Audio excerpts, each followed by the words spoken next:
It makes it cold? It just makes me cold and it's really cold. No, I was boiling up here, friend. All right.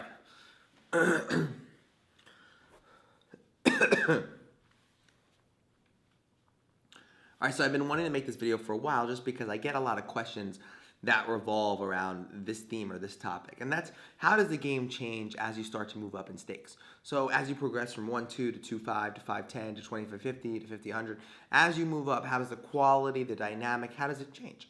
And I mean, I think there's a lot of, I wouldn't call them misconceptions. I would say that there's a lot of like truths that aren't actually truths. They're more like correlations. So like stakes and skill. I mean, obviously, as you move up in stakes, you're going to see the quality of play is better. But it doesn't necessarily mean that I've seen games at 25-50 that are much easier to beat than games at 1-2. One of the things I find so interesting is that poker is a game of mistakes, right? The foundation is mistakes, trying to minimize the mistakes that you make and trying to maximize the mistakes that your opponents make.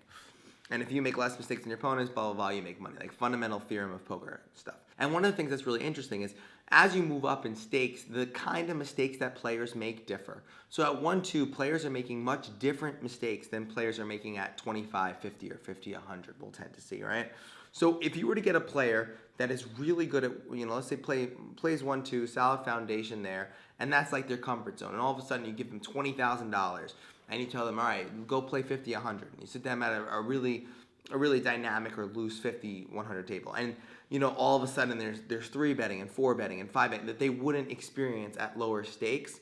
The game becomes more difficult for them to play because they're not used to it. So they sometimes perceive the play as better because they don't know how to counter it. And that's one of the things that I struggled with I was able to really reframe. Actually, somebody helped me reframe this. Is that I was viewing stakes as, oh, these players are better at 2-5 or better at 5-10. They weren't necessarily better. They were making different kinds of mistakes. There's a big distinction. Somebody could still suck at poker and be really good at hiding that suckiness or that bad play because they're so aggressive. They're overly aggressive, and they may be difficult to play against you because you're used to playing these tight ABC foundation kind of players who are only raised at the top of their range and things like that. As you move up in stakes, that stuff doesn't happen. And there's a couple of reasons why. First, when we're talking about, let's say 5-10, right? Let's say buy-in is like, let's say 2K.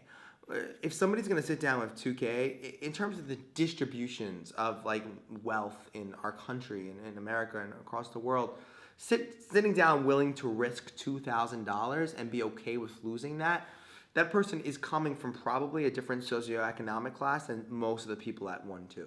So they might, use the game to blow off steam, or they might use the game. I mean, I've played with players at high stakes that did not give a shit if they lost them. They just didn't care.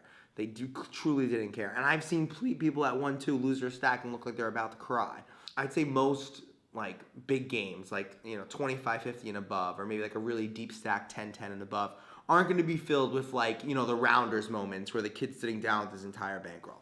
Most of the people at some point or another, there's always degenerates. There's degenerates everywhere who will sit down with all their money. But for the most part, you're going to find that these players can afford to lose the money, right? And it's a different mentality. And I've struggled with this because I've always tried to players like, so Blake, like, what's the difference between 1-2 and 2-5? And I'm like, 1-2 is kind of like 2-5 is kind of like 1-2 with a little bit more money, a little bit more aggression. I really feel like 1-2 and 2-5 are lumped into this kind of category, and I do think the game changes at 5-10. Like I think if I can teach somebody to play a solid ABC game and have them profitable at 1-2, and they could probably be profitable in 5-10, but they're leaving a lot of money on mistakes because the style they're playing is not countering the style that we're more used to at 5-10.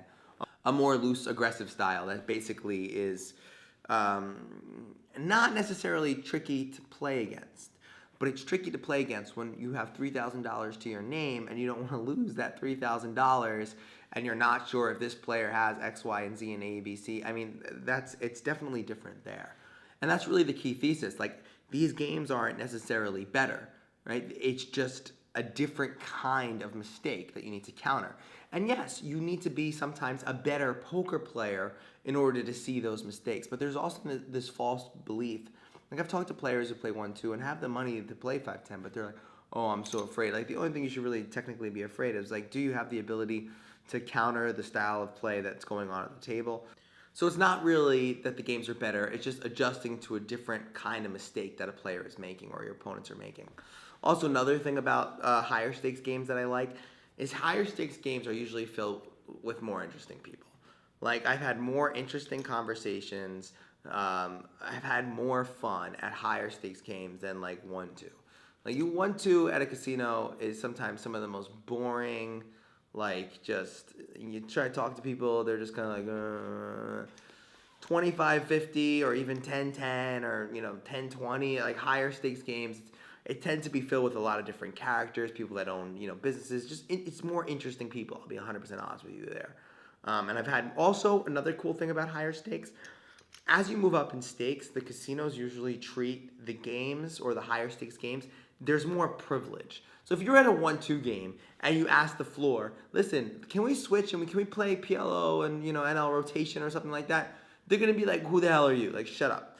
If you're at a higher stakes game and you get you talk to everybody and like, listen, we want to play, they're more accommodating. They're way more likely to accommodate you. You feel like they're more your advocate at higher stakes. I definitely can attest to that. And one of the most interesting things about like skill or difficulties in higher stakes games is a lot of the issues are self-created. So I see a lot of players who could probably crush 5-10, but they're stuck at 2-5 and they're stuck in their head and they have this story that 5-10 is a vastly better game than 2-5, and it's really not sometimes. Like, sometimes there's some players that I wish I could just take them out of 1-2, give them some money, and drop them into 5-10 because that dynamic fits that player's, the way that player plays. And it's what really it is. It's like poker is a game of adjustments, and you got to be willing to adjust to the players at your table, and you got to be willing to adjust to their style. You got to be willing to adjust to the mentality of the fact that you might lose. In this session, you might lose $3,000. You might lose $5,000, which might be too much for you to handle. And that's an adjustment in itself. So it's not that when you go up in stakes, these games are much better. It's just as you move up, you have to constantly adjust. And that's one of the main reasons why I love players who like grinded 1-2, then went to 2-5, then went to 5-10, then moved up, because they get to see every kind of player type and they get to really learn how to adjust to those different dynamics. So I always like to think of stakes as like, all right, let me see what's going on. I'm going to have to make different adjustments in this game. It's not that these players are much better or that they're going to have to. It's just all about adjustments. Sorry for the weird cuts. Sorry for the coughing. I can't. This 5-minute video, took me like 45 minutes to do because I keep coughing and having to restart. Frustrating as hell. Head over to schoolcars.com/signup. More videos coming soon. I'm going to be doing something cool where I'm going to be organizing the channel into themes. I'm also going on Twitch once a week. Check out twitch.com/beyondpokertells and click the heart and follow me on Twitch. I'm going to be doing a live show on Twitch so you guys can ask me questions. Twitch is much better. I love YouTube. It's one of my favorite social media outlets or something like that. But Twitch is much better at the live stuff. They've got that down. But thanks again so much for watching. Sorry for the coughing. Sorry for the weird cuts. Good night.